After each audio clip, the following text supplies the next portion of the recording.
Assalamualaikum warahmatullahi wabarakatuh. Ketemu lagi di channel YouTube Mux Family. Channel ini memberikan informasi seputar tempat makan, hotel, tempat wisata, dan juga jalan-jalan. Masih di Kota Magelang, di video kali ini Bunda mau ngajakin teman-teman semua untuk berkunjung ke salah satu tempat bersejarah. Nama tempatnya adalah Museum Pengabdian Pangeran Diponegoro. Tonton terus videonya ya teman-teman. Dan jangan lupa like, komen, dan subscribe.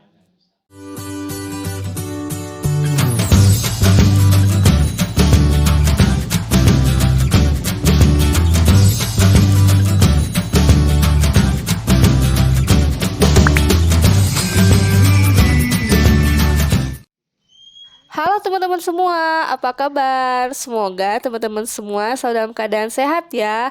Amin, amin ya robbal alamin.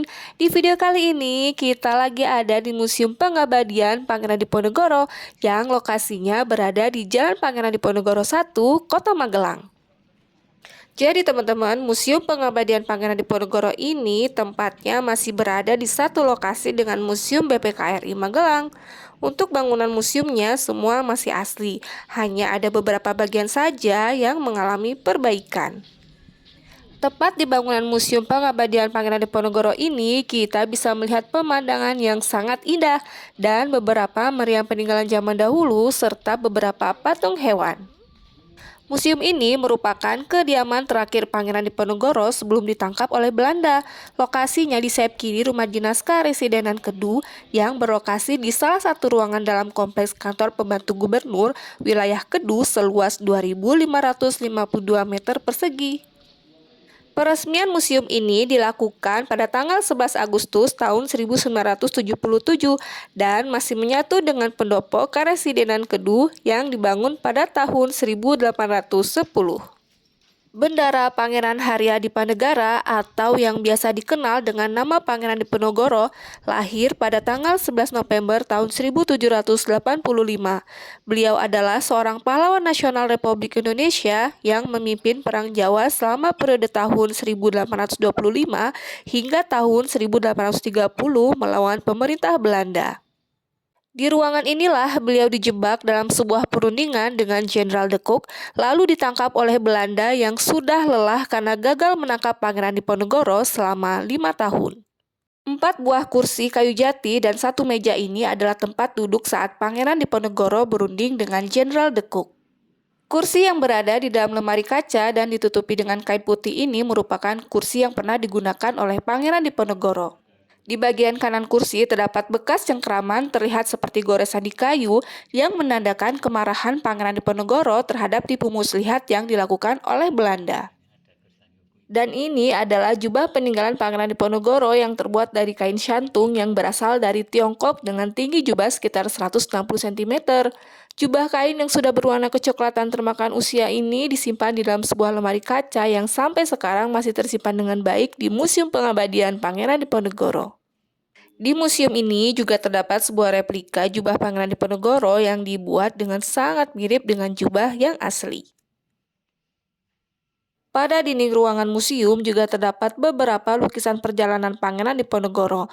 Menurut informasi yang ada, dalam perundingan itu ternyata tidak mencapai kesepakatan, bahkan Belanda mengingkari janjinya dengan tiba-tiba memasukkan pasukan dengan menangkap Pangeran Diponegoro.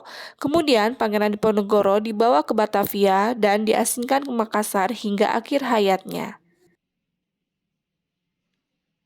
Oh iya teman-teman, selain kursi, jubah, dan lukisan, di sini juga ada sebuah Al-Quran dan kitab takrib yang digunakan Pangeran Diponegoro untuk mengaji dan mendalami ilmu agama Islam.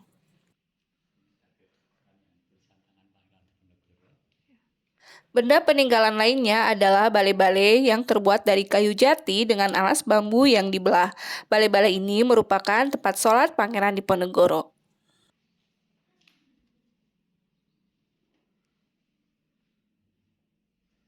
Di salah satu lemari kaca lainnya terdapat 2 buah teko berukuran besar dan kecil beserta 7 buah cangkir putih. Benda-benda ini adalah milik Pangeran Diponegoro yang dipakai sewaktu beliau masih berada di daerah Bantul saat berperang.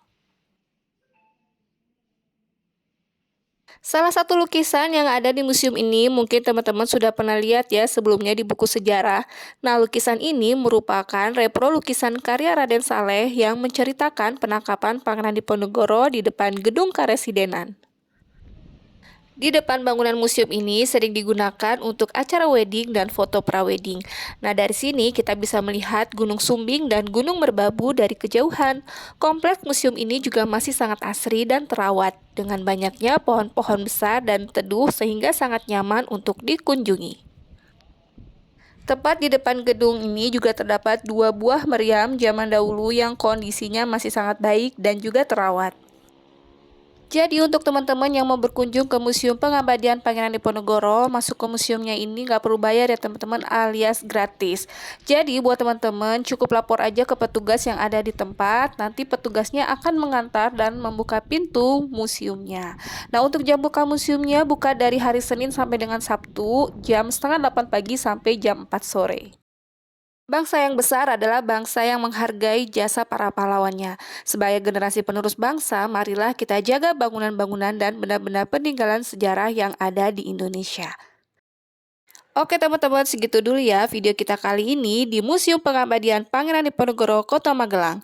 Terima kasih untuk teman-teman yang sudah selalu support dan selalu setia nonton YouTube channel Mux Family. Sampai ketemu di video berikutnya ya. Wassalamualaikum warahmatullahi wabarakatuh.